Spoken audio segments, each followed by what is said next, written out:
Nii et päeva lõpus on ikkagi looja see, kes on korraldanud kõik selle segaduse, sest tema on see põhjus ja tagajärg on vastutus.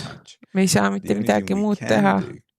Ainuke, mis me saame teha, on muuta ennast ja tõsta ennast üles. Me peame kasvama üles nagu lapsed kasvavad ja mõistma seda tõelist reaalsust, nagu lapsed teevad seda ja seda tõelist elu nagu.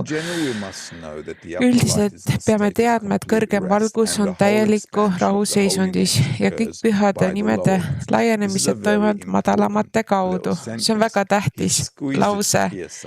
Ta pigistas selle siia keskele selle, kuid seda on väga oluline mõista, et looja on teinud kõik. Ja religioonides näete te igast religioonides, nad palvetavad alati looja poole millegi pärast, et nende elu saaks muutuda. See on vale suhtumine. Sellepärast, et me palvetame sellepärast, et ta annaks meile parema elu, kuigi ta ei tea, mida ta teeb. Nii et ma pean talle nagu ütlema oma palvega, et looja tegi suure vea, kuidas ta meid kohtleb ja et tema peab nagu justkui muutuma. Seega see ei ole õige viis, kuidas palvet koostada. Palve on